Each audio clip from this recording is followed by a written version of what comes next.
എല്ലാവർക്കും പുതിയൊരു വീഡിയോയിലേക്ക് സ്വാഗതം. ഇന്ന് നമ്മൾ ഉണ്ടാക്കാൻ പോകുന്നത് പച്ചടിയാണ്.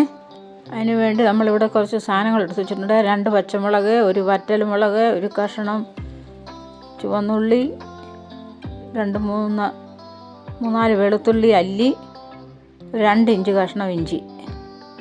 ഇത്തരം സാധനങ്ങൾ നമുക്കെല്ലാം ഒന്ന് അരിഞ്ഞെടുത്തുകൊണ്ട് വരാം.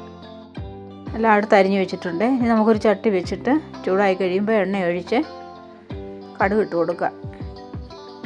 കടുക് പൊട്ടി ഇനി നമുക്ക് ആദ്യം ഇഞ്ചി ഇട്ട് കൊടുക്കാം. ഇഞ്ചി ഒന്ന് മൂത്ത് വരണം നല്ലപോലെ. ഇഞ്ചിയുടെ പച്ചമണമൊക്കെ മാറണം. ഇനി നമുക്ക് വെളുത്തുള്ളി ഇട്ട് കൊടുക്കാം. വെളുത്തുള്ളിയുടെയും പച്ചമണം മാറണം, അതുവരെ ഇളക്കണം. ഇനി പച്ചമുളക് ഇട്ട് കൊടുക്കാം. പച്ചമുളകിൻ്റെ കൂടെ തന്നെ നമുക്ക് ഉണക്കമുളക് ഇട്ട് കൊടുക്കാം, ചുമന്ന മുളക്. അതും വഴന്ന് കഴിയുമ്പോൾ നമുക്ക് ഉള്ളി ഇട്ട് കൊടുക്കാം.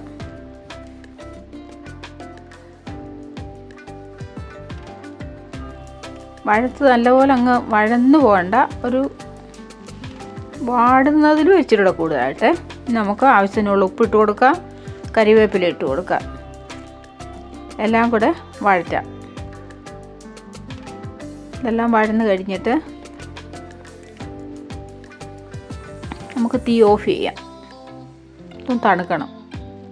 തണുത്ത് കഴിഞ്ഞിട്ട് എടുത്ത് വെച്ചിരിക്കുന്ന തൈരിനകത്തോട്ട് നമ്മൾ ഈ വഴറ്റിയ സാധനമെല്ലാം ഇടണം. തൈര് ചൂടാക്കത്തില്ലേ.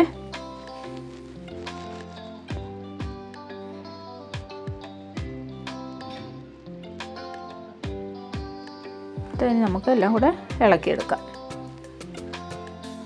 നമ്മുടെ പച്ചടി ഒരുവിധമായിട്ടുണ്ട്. പിന്നെ വേണമെങ്കിൽ ഒരു ശകലം കടുക്, 1/2 ടീസ്പൂൺ കടുക് എടുത്ത് ചതച്ച് മേളിലോട്ടിട്ടു. എല്ലാവരും വീഡിയോ കണ്ടതിന് താങ്ക് യു.